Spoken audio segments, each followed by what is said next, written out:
Why you feel tired even when you didn't do anything physical. One of the most confusing experiences you can have is feeling exhausted when you technically did nothing. You didn't run a marathon. You didn't lift heavy objects.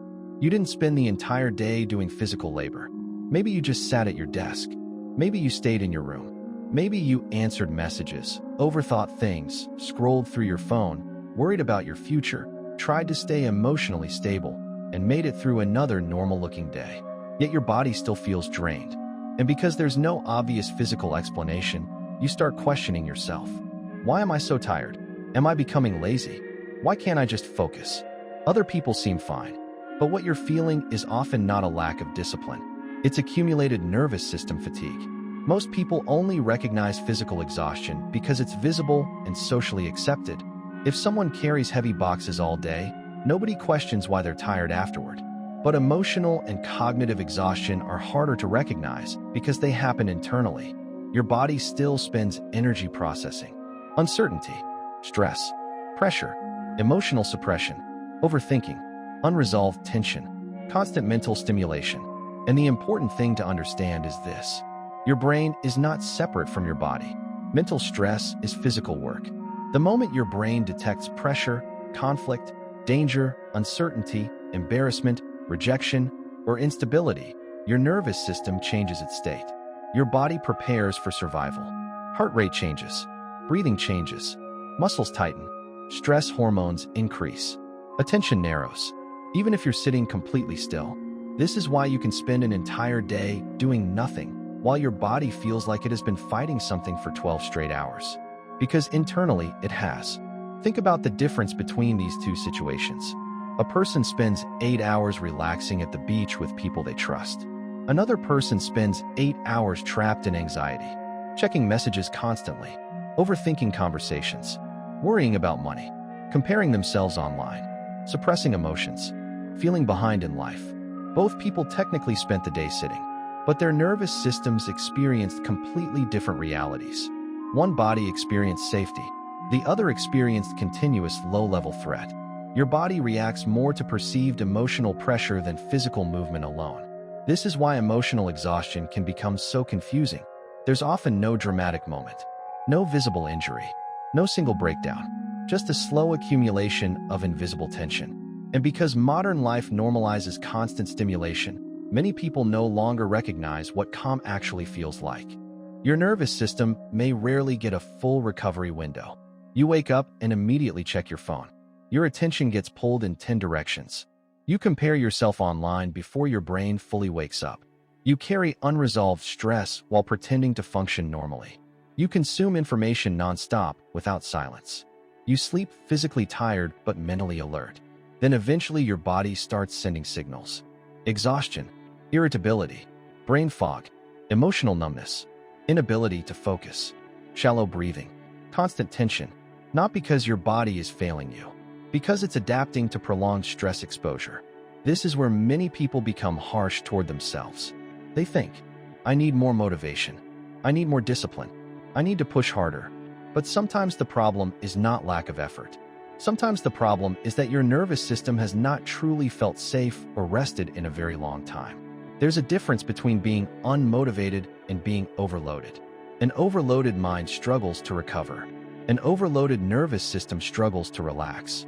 An overloaded body starts conserving energy wherever it can. That's why even small tasks can start feeling heavy. Answering messages feels draining. Simple decisions feel overwhelming. Starting work feels mentally painful. Even rest doesn't feel refreshing anymore. Your system is no longer operating from stability. It's operating from accumulated tension. And this creates another problem. You begin blaming yourself for symptoms that are actually signals. Your exhaustion is not always weakness. Sometimes it's information. Information that your internal environment has been carrying more pressure than you realize. This does not mean every form of tiredness is emotional. Sleep, nutrition, health conditions, and physical habits matter too. But many people underestimate how deeply emotional stress affects physical energy. The human body was not designed for nonstop psychological pressure without recovery. And recovery is not just sleep. Real recovery happens when your nervous system temporarily stops preparing for danger. That can happen through emotional safety, Quiet, deep rest, meaningful connection, honest conversations, slowing down mentally, stepping away from constant stimulation, environments where you don't feel emotionally threatened. This is why some people feel more rested after one peaceful conversation than after an entire weekend alone with their thoughts. The nervous system responds to emotional conditions, not just physical inactivity. And once you understand this, you stop viewing yourself as lazy every time you feel exhausted. You begin asking better questions. Instead of, "What's wrong with me?" you ask, "What has my mind and body been carrying for too long without recovery?" That question changes everything, because now you're not attacking yourself. You're finally paying attention to yourself. And for many people, that's the beginning of real healing. Your body is listening to your emotions all day. Most people think emotions only exist in moments when they become intense. They think emotions are only happening when you cry, panic, explode in anger, feel heartbreak, experience anxiety attacks. But your emotional state is influencing your body long before emotions become dramatic. Your nervous system is constantly reading your environment and asking one question: are we safe right now? And the answer to that question changes how your body functions throughout the day. This is happening so automatically that most people never notice it. Think about how your body reacts before an important message arrives. You check your phone, no reply. Suddenly your chest feels slightly tighter. Your attention shifts. Your mind starts imagining possibilities. Nothing physically dangerous happened, but your body reacted anyway. Why? Because your nervous system responds to perceived emotional significance, not just physical danger. This is important to understand because many people only take physical stress seriously. If someone is chased by a wild animal, everyone understands why their heart races. But modern stress is often psychological. Uncertainty about the future, financial pressure, relationship tension, social comparison, fear of failure, emotional instability, unresolved conflict, feeling behind in life. Your nervous system still interprets these experiences as threats that require adaptation. And adaptation costs energy. This is why you can wake up already feeling tired before the day even begins. Your body may have never fully exited stress mode. Many people live with constant low-level emotional tension without realizing how deeply it affects them. Not extreme panic, not complete breakdown, just continuous internal pressure, like an engine that never fully shuts off. Imagine leaving your car running all night.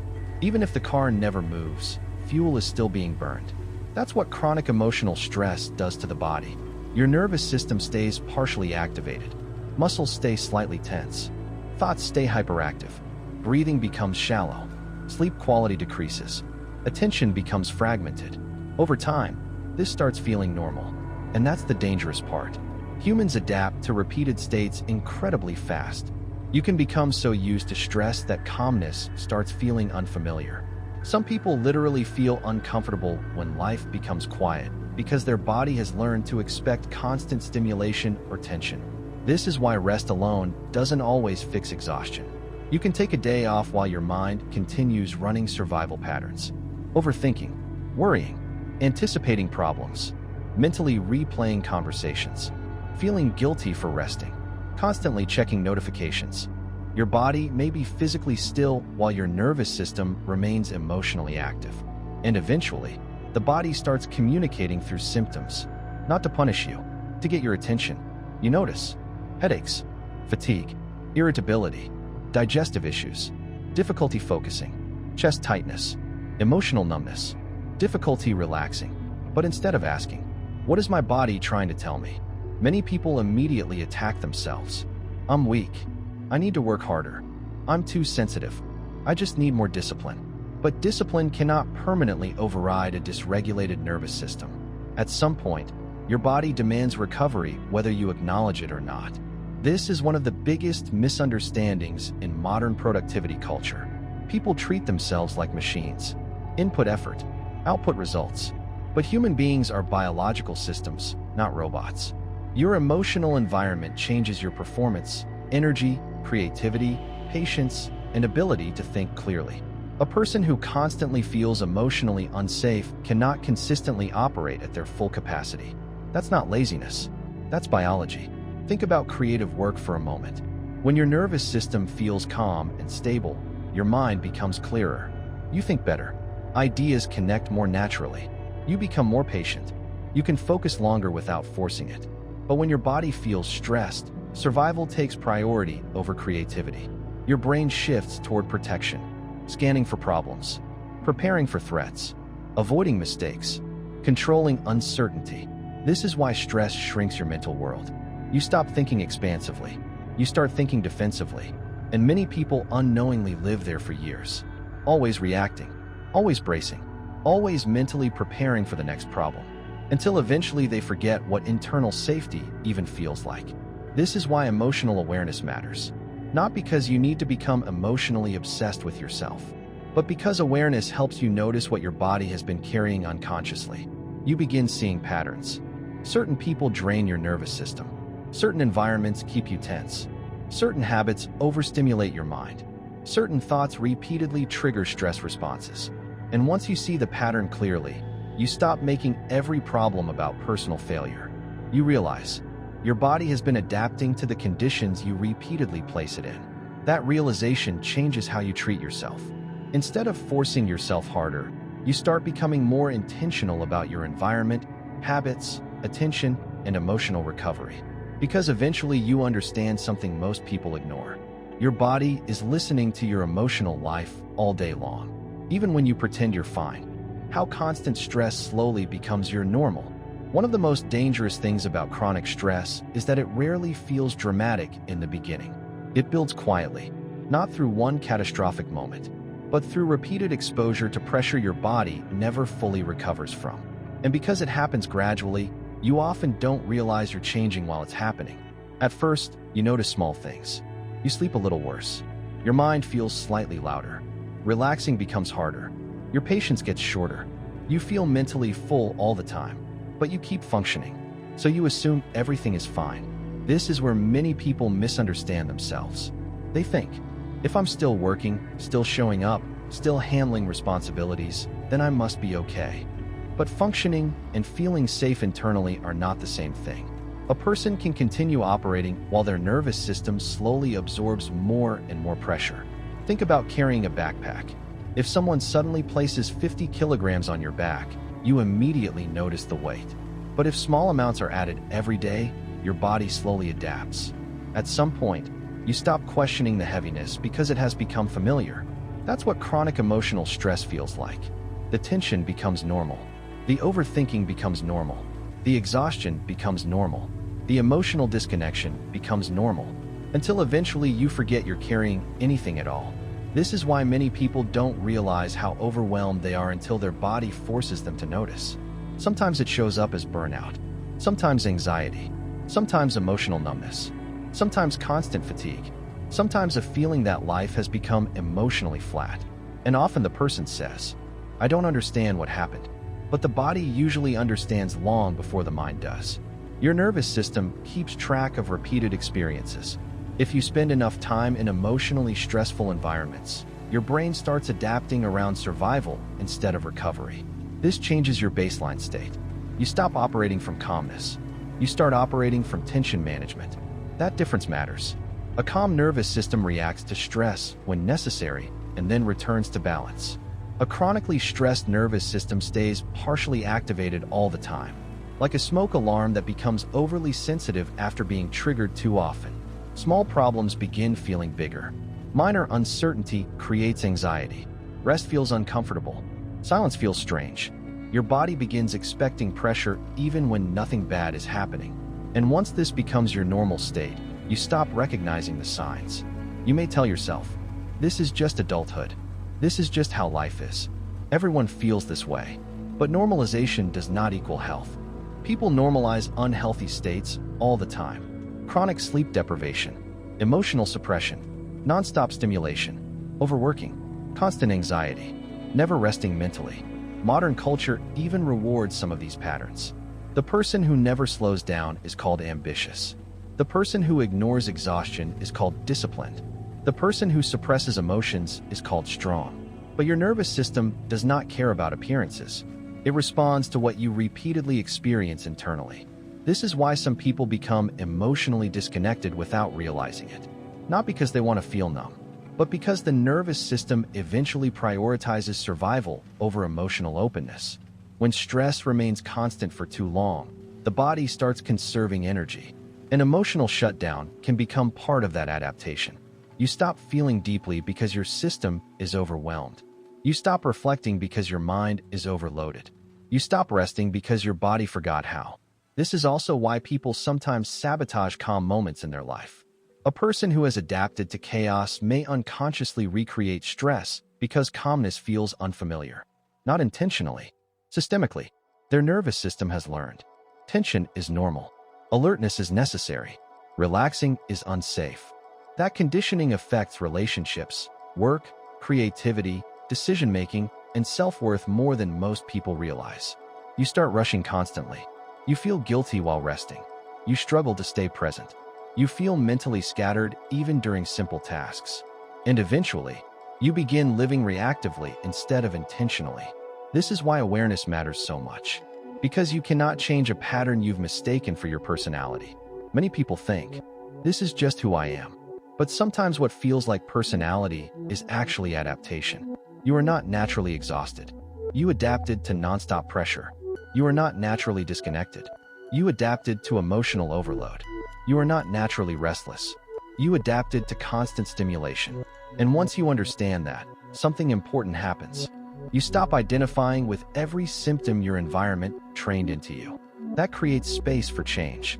Not instant transformation. Not perfect healing. But awareness. And awareness is often the first moment a person realizes, my body has been surviving for much longer than I thought. The hidden cost of always being in survival mode. Survival mode does not always look dramatic. Most of the time, it looks functional. You still wake up. You still reply to messages. You still go to work. You still smile in conversations. You still handle responsibilities. From the outside, your life may look completely normal. But internally, your system is operating very differently. You are no longer living from presence. You are living from protection.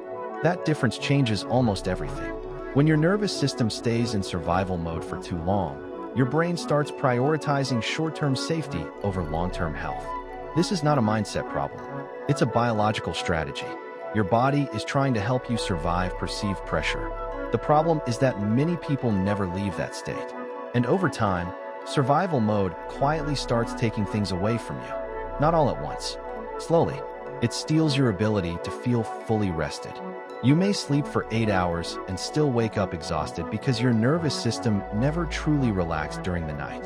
Your body stayed partially alert the entire time, like security guards working a night shift instead of a system entering full recovery. It steals your attention. You begin struggling to focus deeply because survival mode trains the brain to constantly scan for potential problems. Your attention becomes fragmented.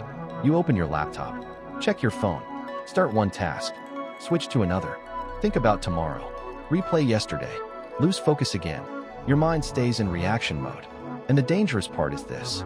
You start believing you simply lack discipline. But many times, chronic distraction is not laziness. It's cognitive overload. A nervous system under pressure struggles to sustain calm attention because it has learned that staying alert is more important than staying focused. Survival mode also changes your relationships. When your body feels emotionally unsafe, connection becomes harder. Not because you don't care about people, but because stress narrows emotional capacity. You become impatient faster. You isolate more. You avoid vulnerability. You struggle to stay emotionally present. Small conflicts feel bigger than they are. Sometimes you stop responding to people not because you dislike them, but because your nervous system already feels overloaded.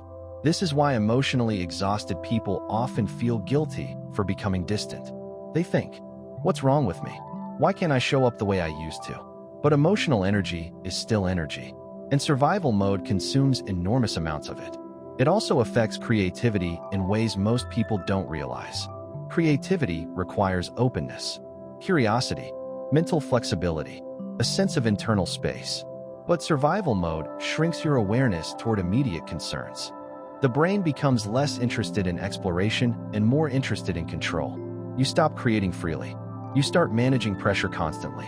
That's why people often say, I don't feel like myself anymore. Because survival mode slowly disconnects you from the parts of yourself that require safety to exist fully. Your creativity, your playfulness, your emotional openness, your curiosity, your patience, your ability to dream beyond immediate problems. Even your sense of time changes. When stress becomes chronic, life starts feeling compressed. You stop experiencing days fully. You start enduring them. Weeks blur together. Rest feels unproductive. Moments pass without presence. You become physically alive, but psychologically absent from your own life. And many people stay there for years because survival mode can look productive from the outside. You keep achieving, keep performing, keep functioning. Meanwhile, your internal world becomes increasingly disconnected from rest, meaning, and emotional stability. This is one reason high-functioning burnout is so difficult to recognize. The person still appears capable, but internally, their nervous system has been compensating for too much pressure for too long. And eventually, compensation becomes exhaustion. This is also why small inconveniences can suddenly trigger disproportionately emotional reactions. A delayed message, a minor mistake, one unexpected problem. You tell yourself, why am I reacting this strongly? Because your nervous system was already carrying more tension than you realized. The small event was not the entire problem.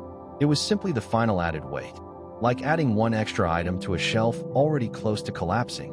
The hidden cost of survival mode is not just stress itself. It's the gradual shrinking of your emotional and psychological capacity. You stop feeling spacious internally. Everything begins feeling urgent. Even rest becomes mentally noisy. And over time, you may begin organizing your entire life around avoiding overwhelm rather than actually living. That realization can feel painful, but it's also important, because many people think they need to become stronger to fix this. In reality, many people need to stop treating constant survival as a normal way to live. Your nervous system was designed to help you survive difficult moments. It was never meant to become your permanent state. Why you can't truly rest anymore? A lot of people are physically resting, but mentally never stopping. That's why rest no longer feels like recovery. You sit down, you lie in bed, you take a break, you watch videos, you scroll for hours, but your body still feels tense afterward. And eventually you start wondering, why do I still feel exhausted even after resting? Because your nervous system does not measure rest by inactivity alone. It measures rest by safety. That distinction changes everything. You can be completely still while your body remains psychologically activated. This is why someone can spend an entire weekend at home and still return to work emotionally drained. Their body never actually exited stress mode. The mind kept running, worrying, anticipating, replaying conversations, comparing, checking notifications, thinking about unfinished problems, feeling guilty for not being productive. From the outside, it looks like rest. Internally, the nervous system is still working overtime. Many people unknowingly confuse distraction with recovery. There's a difference. Distraction temporarily pulls attention away from discomfort. Recovery actually allows the nervous system to regulate. And modern life is filled with endless distraction. The moment silence appears, many people immediately reach for stimulation. Social media, videos, music, notifications, multitasking, constant information. Not because they're weak, because stillness can feel uncomfortable when your body has adapted to constant mental activity. Think about what happens when a loud machine suddenly turns off after running all day. At first, the silence feels strange. That's how many nervous systems react to quiet.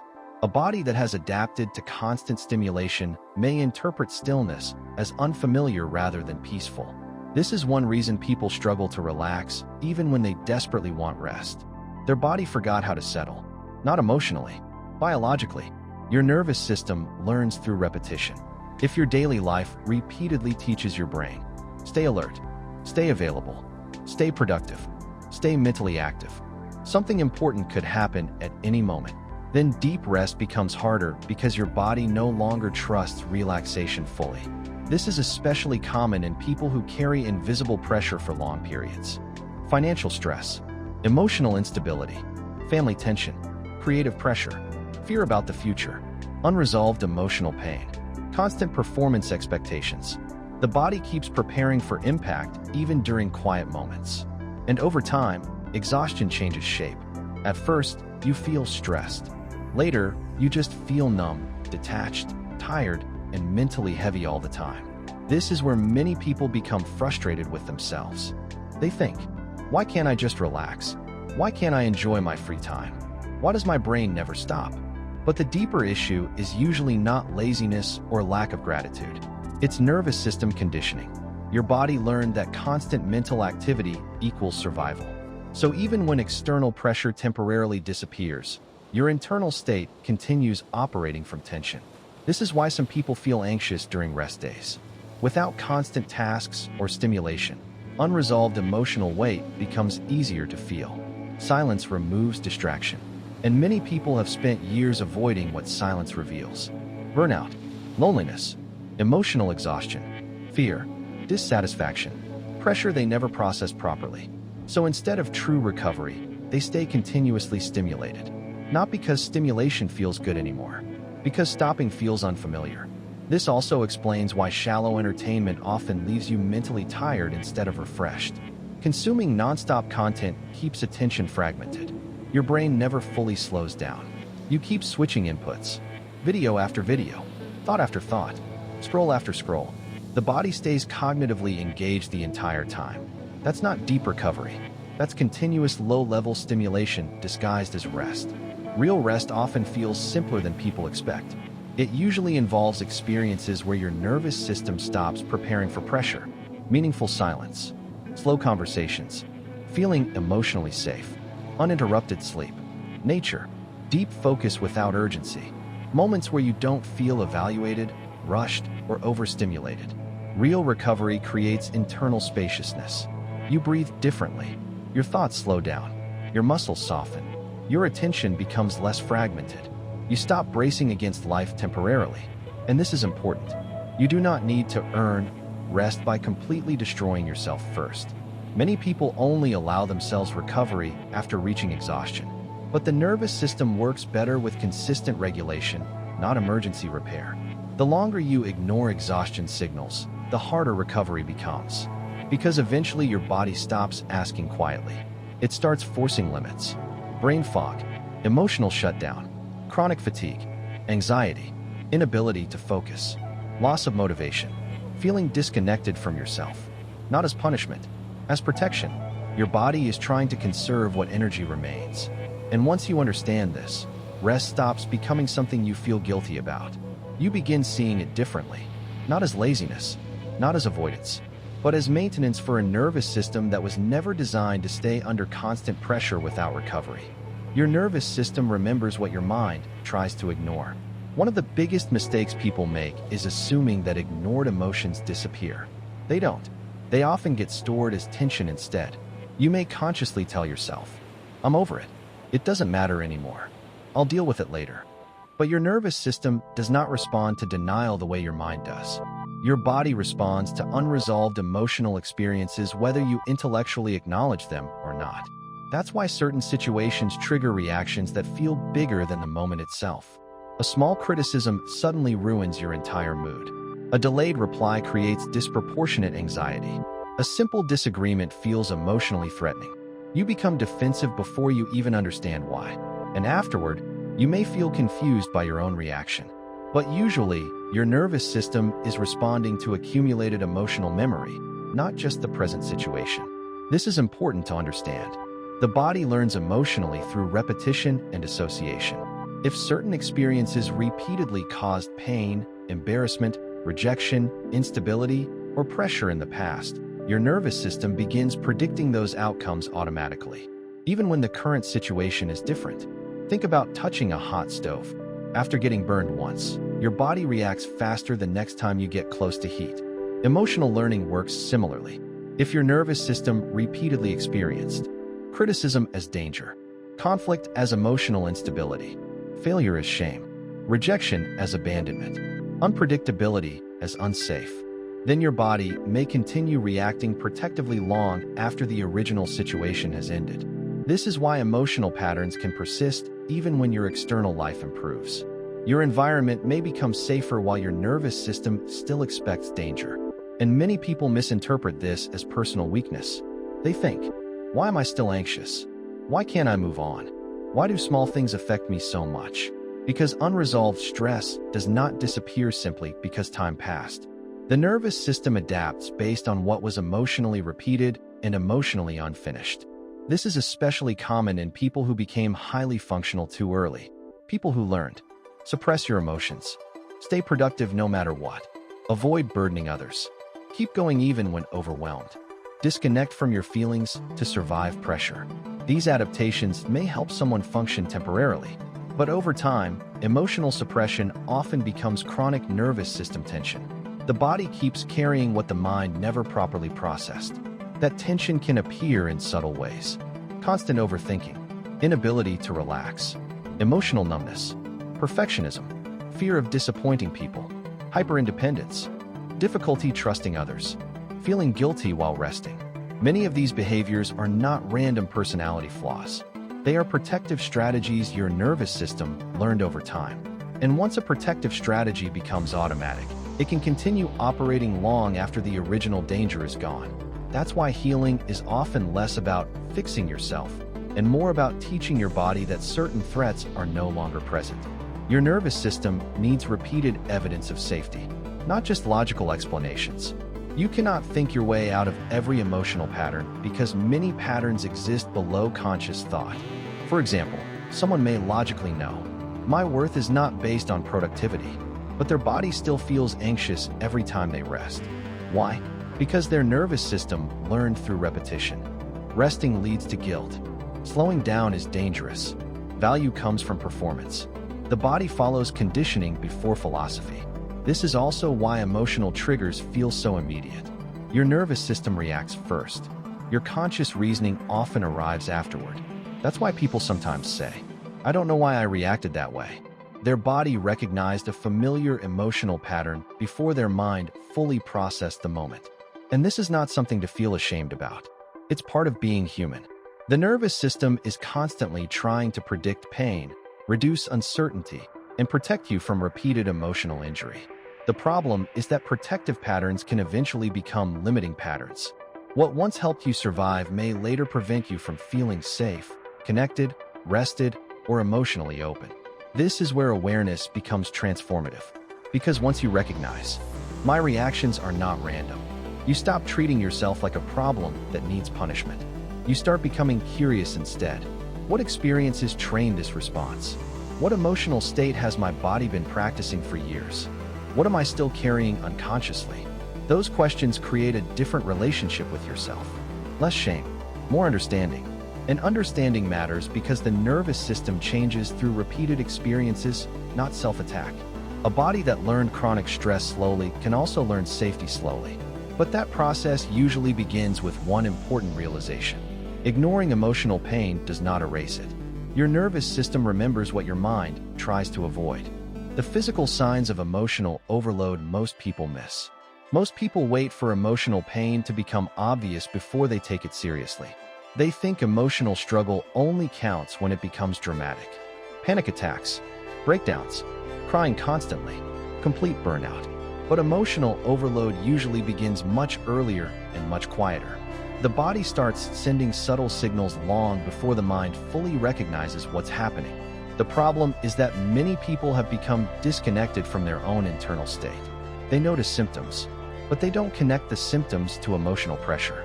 So instead of asking, what has my nervous system been carrying lately? They ask, what's wrong with my body? This disconnect matters because emotional overload often appears physically before it appears emotionally.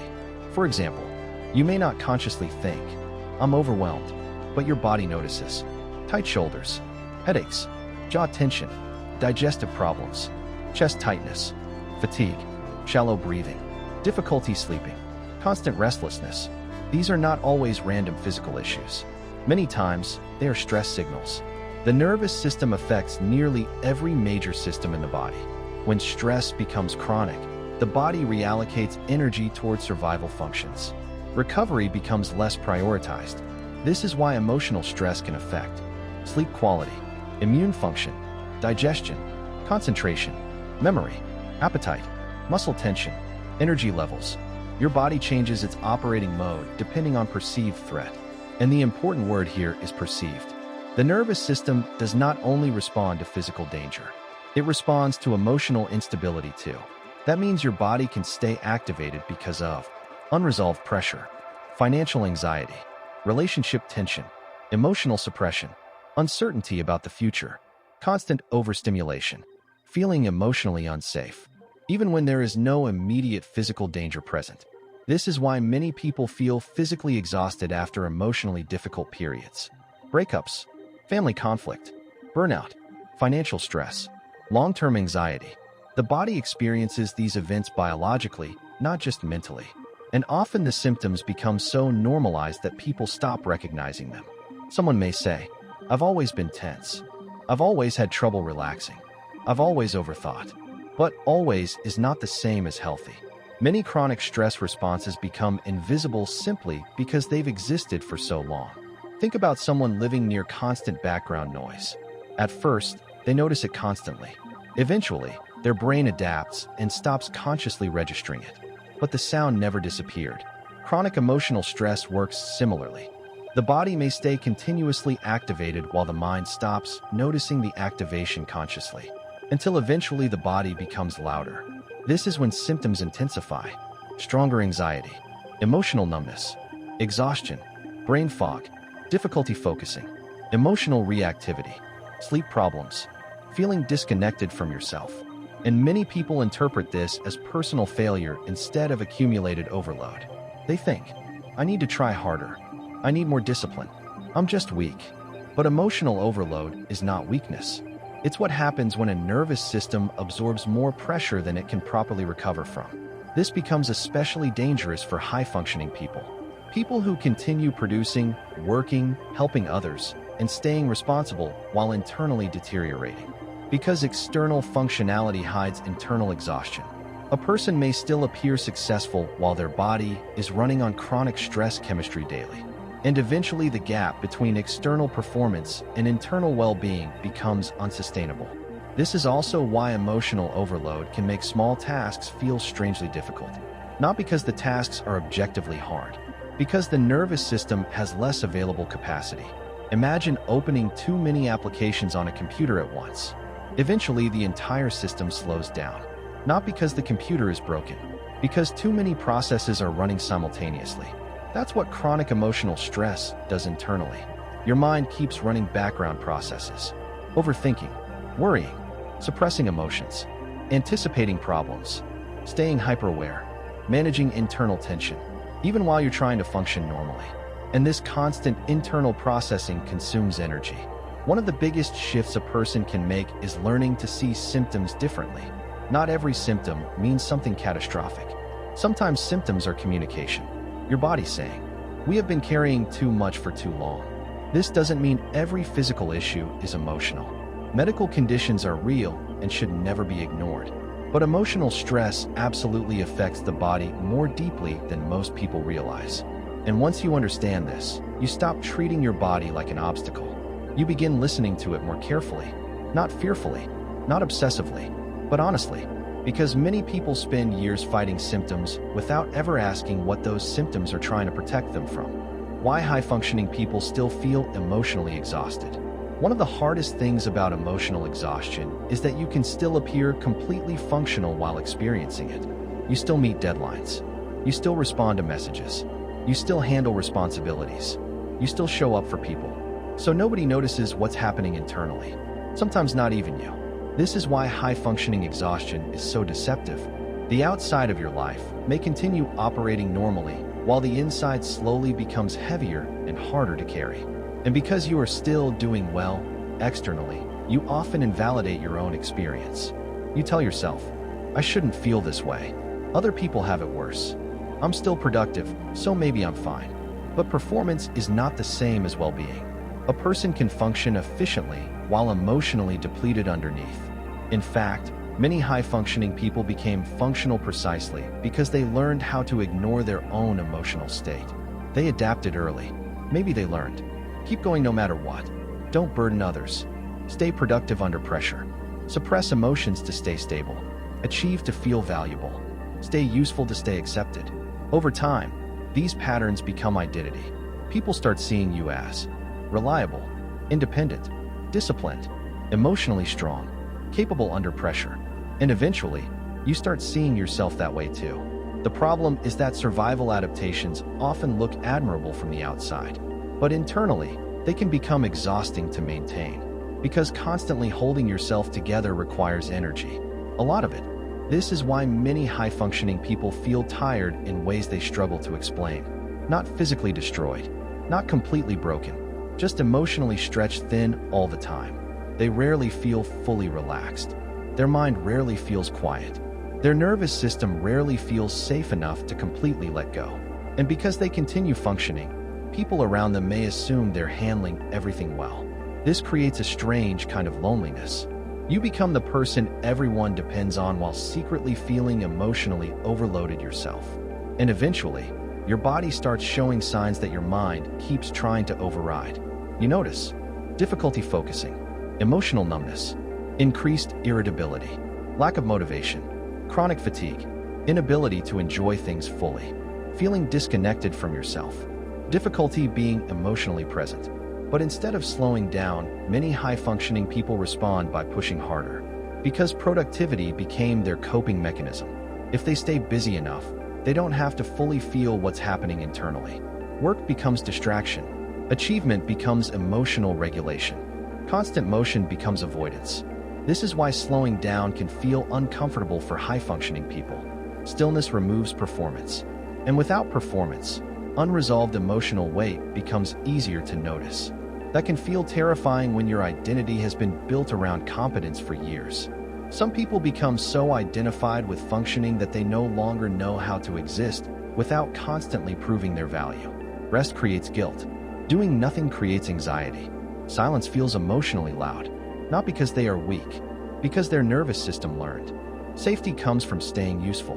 This conditioning runs deep. It affects relationships too. High-functioning people often struggle to receive support because they are used to being the stable one. They may help everyone else while privately feeling exhausted themselves. And because they appear capable, others rarely realize how overwhelmed they actually are. This creates emotional invisibility. People see your output. They don't see the internal cost required to maintain it. Over time, this disconnect becomes dangerous. Your external identity continues succeeding while your internal world becomes increasingly disconnected from rest, joy, and emotional stability. And eventually, many people hit a moment where functioning no longer works the same way. The body starts resisting. Tasks feel heavier. Motivation decreases. Mental clarity weakens. Even small responsibilities feel emotionally expensive. This confuses many high-functioning people because they are used to forcing themselves through everything. But the nervous system has limits. At some point, survival patterns stop being sustainable. And this is where an important realization often begins. Being needed is not the same as being healthy. Being productive is not the same as being emotionally regulated. Being capable is not the same as feeling internally safe. Those are completely different things. And once you understand that, you stop measuring your well-being only through external performance. You begin asking deeper questions. Not, how much can I continue handling? But, what is all this constant handling doing to my nervous system? That question changes the direction of healing entirely. Because now you are no longer trying to become endlessly functional. You are trying to become internally sustainable.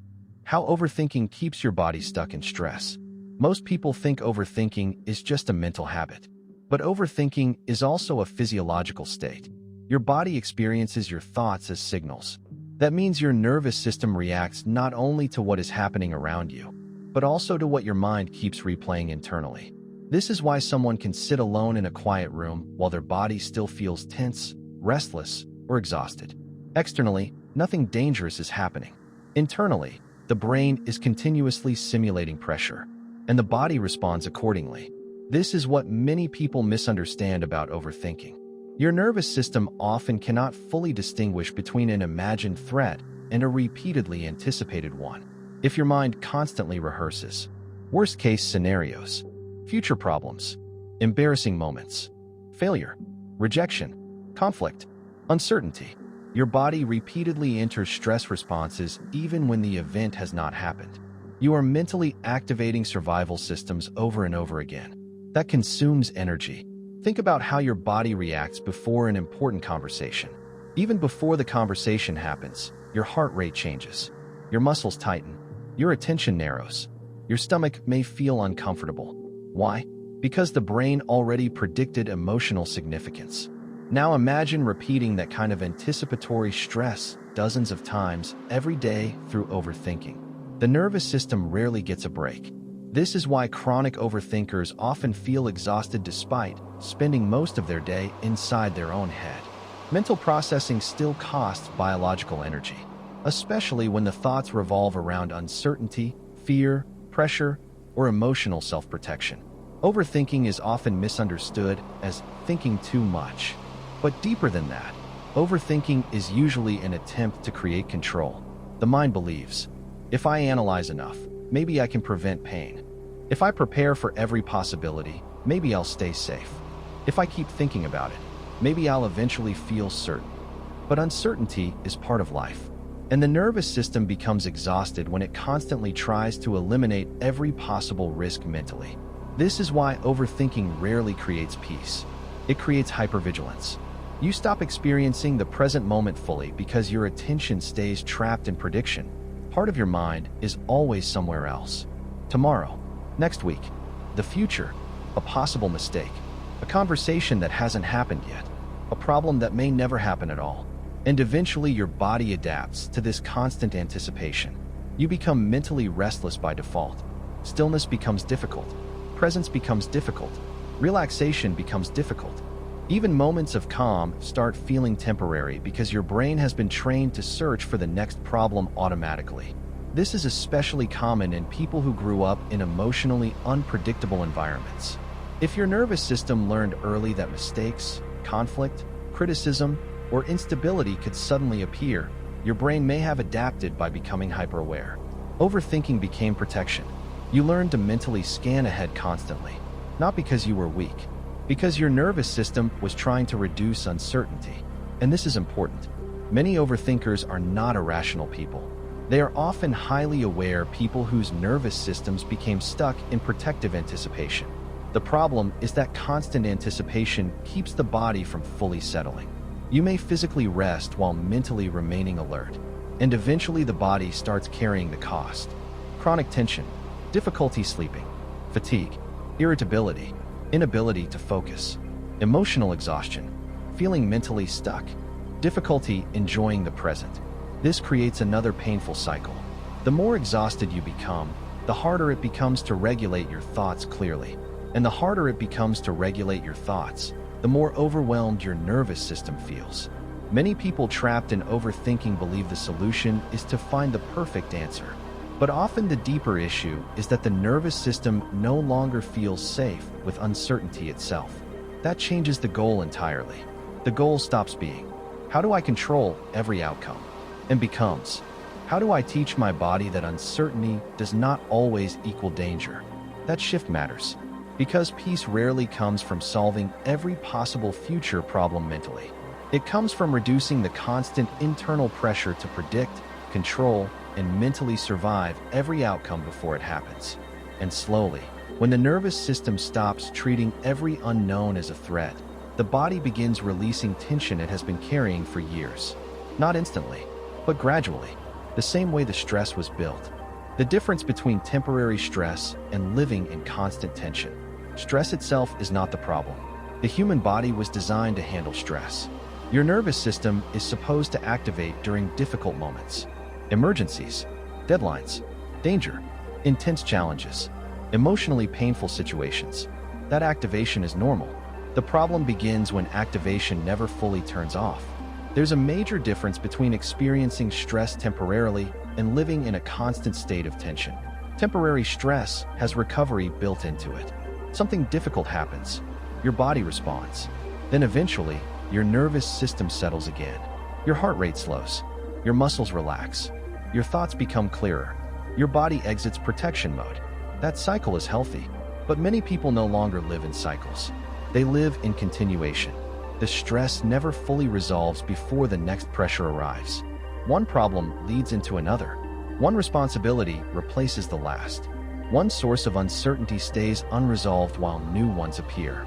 And eventually the nervous system stops expecting recovery altogether. This changes your baseline state. You stop visiting stress occasionally. You start living inside it. That distinction matters more than most people realize. Because a body that occasionally experiences stress behaves very differently from a body that constantly anticipates pressure. Think about holding a heavy object. You can hold something heavy briefly without serious damage. But if you hold the same weight continuously for weeks or months without putting it down, eventually your muscles become strained. Not because the weight became heavier, because there was no recovery period. Chronic emotional tension works the same way. The issue is often not one massive problem. It's prolonged activation without enough emotional recovery. And this constant activation slowly changes how you experience life. You wake up already mentally tired. You struggle to fully relax. You constantly feel on. Even simple responsibilities start feeling emotionally expensive. Not because you suddenly became weak, because your nervous system has been carrying uninterrupted tension for too long. This is why people living in chronic stress often stop noticing how tense they are. The body adapts. You may no longer consciously notice.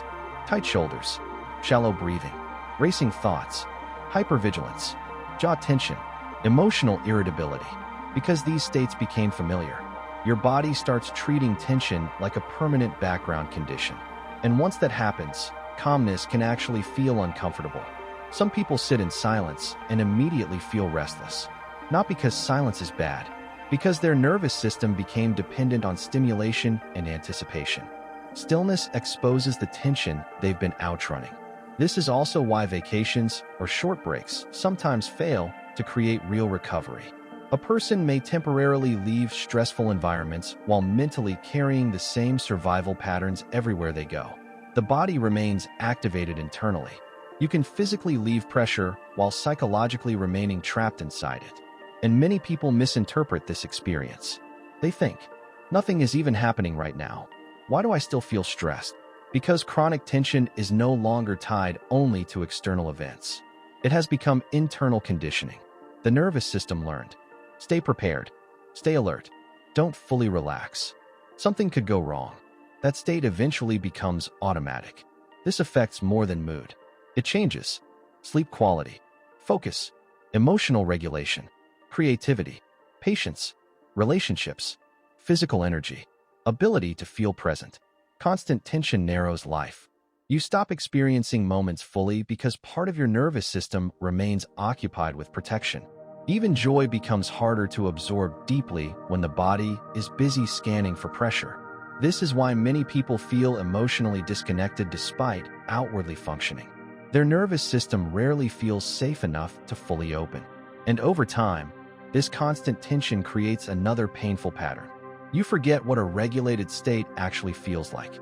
You may think, this is just my personality. I've always been anxious.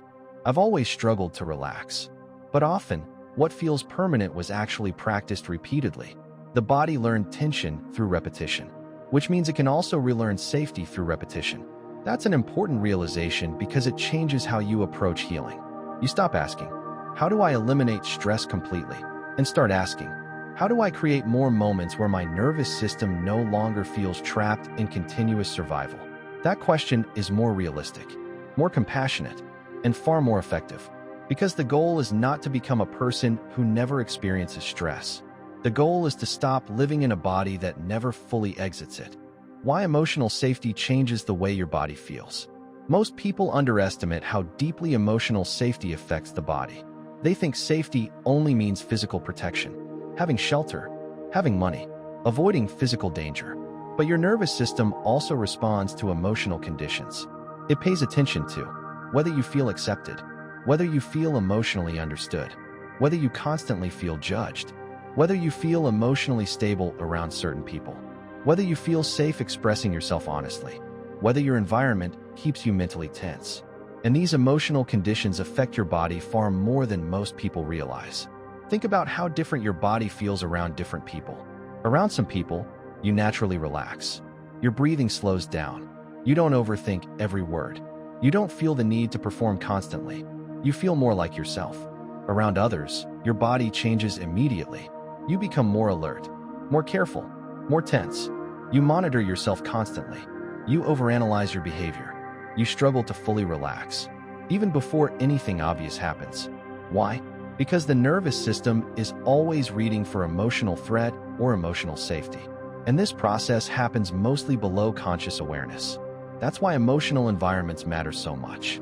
A person can technically have everything externally while internally feeling emotionally unsafe every day. And over time, that emotional state shapes the nervous system. This is especially important in relationships. Many people think emotional exhaustion only comes from workload or responsibilities. But emotional instability in relationships can drain the nervous system just as deeply. Constant criticism, walking on eggshells, feeling emotionally misunderstood, never knowing what version of someone you'll get, feeling judged constantly, feeling emotionally alone even around people. These experiences create chronic internal tension. The body stays alert because unpredictability requires monitoring. Your nervous system never fully settles, and eventually this starts affecting sleep, mood, energy, focus, emotional regulation, physical tension, ability to feel present. This is why some people feel exhausted after spending time with certain environments even when nothing bad happened. The body notices emotional conditions the mind may try to minimize, and many people ignore this for years. They stay in environments that constantly dysregulate them because the stress became normalized. They tell themselves, "I'm just sensitive. I should be stronger. This is just how people are." But emotional safety is not weakness. It is a biological need. A nervous system that constantly feels emotionally threatened cannot operate from openness and recovery consistently. It stays partially defensive. This affects creativity too. People create differently when they feel psychologically safe. When your nervous system feels safe, your mind becomes more flexible. Ideas flow more naturally. Your body holds less tension. Focus deepens. Emotional energy becomes more available. But in emotionally unsafe environments, the brain prioritizes self-protection over expression. You become more guarded, more self-conscious, more mentally fragmented. That's not a character flaw. That's adaptation. This is also why healing often happens faster in safe environments. The nervous system finally receives repeated evidence that it no longer has to remain hypervigilant constantly. And something important begins happening. The body starts unclenching, not immediately, but gradually. You think more clearly. You breathe more deeply. You stop monitoring yourself constantly. You feel less emotionally defensive. The body starts reallocating energy away from protection and back toward living. Many people underestimate how life-changing this shift is. They spend years trying to fix themselves internally while remaining inside environments that continuously reinforce stress patterns. But healing is difficult when your nervous system keeps receiving the same threat signals repeatedly. This is why environment matters so much. The people around you, the emotional tone of your relationships, the amount of pressure you constantly carry, whether you feel emotionally safe being imperfect, whether your nervous system ever gets permission to fully relax. All of these shape your internal state over time. And once you understand this, you stop viewing emotional safety as something soft or optional. You start seeing it as foundational. Because your body functions differently when it no longer feels like it has to protect itself all the time. That changes your energy, your focus, your emotions, your creativity, your relationships, your ability to feel alive inside your own life. And for many people, this realization becomes deeply emotional because they finally recognize, I wasn't exhausted because I was weak. I was exhausted because my nervous system rarely felt safe. How healing actually begins. A lot of people think healing starts when you finally fix yourself. But healing usually begins much earlier than that. It begins the moment you stop fighting your own nervous system like it's your enemy. That shift matters, because many people spend years treating their symptoms with frustration instead of understanding. They attack themselves for being tired, overthinking, struggling to relax, feeling emotionally overwhelmed, shutting down, losing motivation, feeling disconnected. But your nervous system is not trying to ruin your life. It's trying to protect you using the patterns it learned through repetition, even when those patterns are no longer helping you. This is why healing is often less about becoming someone new and more about teaching your body that it no longer has to survive the same way. That process is slower than most people expect. And honestly, that frustrates many people, Because modern culture teaches you to approach everything like a productivity problem. Optimize it. Fix it quickly. Find the perfect solution. But nervous system healing rarely works through force. You cannot shame your body into feeling safe. You cannot pressure yourself into deep recovery. And you cannot think your way out of patterns your nervous system learned emotionally over years. Healing usually begins through repeated experiences of regulation. Small moments where your body slowly learns. We are safe enough right now. That might sound simple, but for someone who has lived in chronic tension for years, safety itself can feel unfamiliar at first. This is why many people become impatient during healing. They expect instant peace. But the nervous system changes through consistency, not intensity. The same way chronic stress was built gradually, regulation is rebuilt gradually too. Think about physical therapy after an injury. You don't restore strength by forcing the injured area aggressively on the first day. You rebuild capacity slowly and repeatedly. Nervous system healing works similarly. You begin creating conditions that reduce unnecessary survival activation. You start noticing which environments dysregulate you, which habits overstimulate your mind, which relationships create chronic tension, which thought patterns keep your body in anticipation, which routines actually help your body feel calmer. And slowly, your relationship with yourself changes. Instead of constantly asking, "How do I become more productive?" you begin asking, "How do I become more regulated?" That question changes priorities, because a regulated nervous system improves almost everything. Focus, emotional stability, creativity, sleep, patience, energy, relationships, ability to stay present. Not perfectly, but noticeably. Healing also requires something many people avoid. Honesty, not harsh self-criticism. Honesty. You begin admitting things you previously minimized. Maybe you've been emotionally exhausted longer than you realized. Maybe certain environments have affected you more deeply than you admitted. Maybe your body has been carrying unresolved pressure silently for years. Maybe your discipline was partially survival. These realizations can feel emotional because they change the way you interpret your past. You stop viewing yourself as broken. You begin seeing yourself as someone whose nervous system adapted to prolonged pressure. That perspective creates compassion without removing responsibility. Because healing is not passive. You still have to participate in your recovery. You still have to build healthier patterns intentionally. But now you do it from understanding instead of self-hatred. And that difference changes the entire process. Many people stay stuck because they believe healing should feel dramatic. In reality, healing often looks quiet. You notice, your breathing softens more often. Your mind feels less loud. Rest stops creating guilt constantly. You recover faster after stress.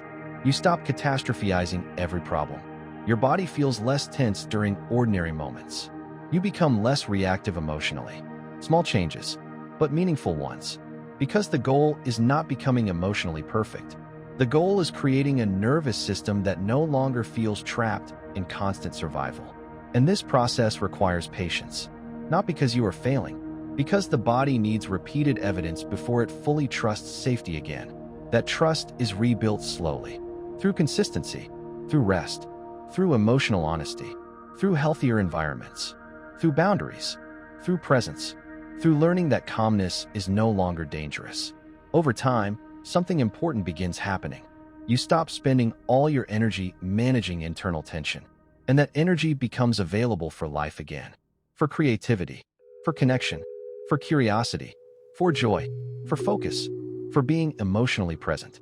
Not because your problems disappeared completely, but because your nervous system no longer experiences every moment like a threat that must be survived. You were never meant to live like this forever. At some point, many people quietly accept chronic stress as their identity. They stop questioning the exhaustion, stop questioning the tension, stop questioning why their mind never fully rests. They adapt to survival so deeply that they begin calling it normal life. But your body was never designed to live in constant emotional defense forever. You were not built to remain permanently alert, permanently overstimulated, permanently emotionally braced against life. The nervous system can survive that way for a while, but surviving and living are not the same thing. And many people realize this only after years of functioning mechanically. They wake up one day feeling emotionally disconnected from their own life. Not because they failed, Not because they are broken, because survival became automatic. They spent so much energy managing pressure that they slowly lost connection to presence, to stillness, to joy, to emotional openness, to the feeling of actually being here. This is one of the saddest parts of chronic nervous system stress. Life starts becoming something you manage instead of something you experience. You become focused on getting through the day, handling responsibilities, reducing overwhelm, avoiding emotional collapse. Meanwhile, entire seasons of your life quietly pass by underneath the tension. And eventually, a deeper realization begins forming. I don't just want to survive better. I want to feel alive again. That realization changes everything. Because now the goal is no longer endless productivity or emotional suppression. The goal becomes reconnection. Reconnection to your body, to your emotional state, to rest, to safety, to relationships, to the present moment, to yourself. And this process often begins very quietly, not through dramatic transformation, but through moments where your nervous system finally experiences less pressure. Moments where you stop rushing constantly. Moments where your breathing softens naturally. Moments where your body no longer feels like it has to prepare for impact every second. Those moments matter more than most people realize, because the nervous system learns through experience. Every small moment of regulation teaches your body. Not everything is dangerous. We do not have to stay braced constantly. It is safe to soften a little. And slowly, life starts feeling different. You stop reacting to every emotion like an emergency. You stop treating exhaustion like weakness. You stop measuring your worth only through productivity. You stop seeing rest as something that must be earned through suffering. Most importantly, you begin listening to yourself honestly. Not just your thoughts, your body too. You notice when environments drain you. You notice when your nervous system becomes overloaded. You notice when your body needs recovery instead of more pressure. And instead of attacking yourself for those signals, you begin respecting them. That shift is powerful, because many people spend years disconnected from themselves while trying desperately to improve themselves. But healing is not built on self-rejection. It's built on awareness, regulation, honesty, and repeated experiences of safety. This does not mean life suddenly becomes stress-free. You will still experience uncertainty, pain, pressure, loss, difficult seasons. Being human guarantees that. But a regulated nervous system experiences difficulty differently. You recover faster. You stay more emotionally present. You stop catastrophizing every challenge automatically.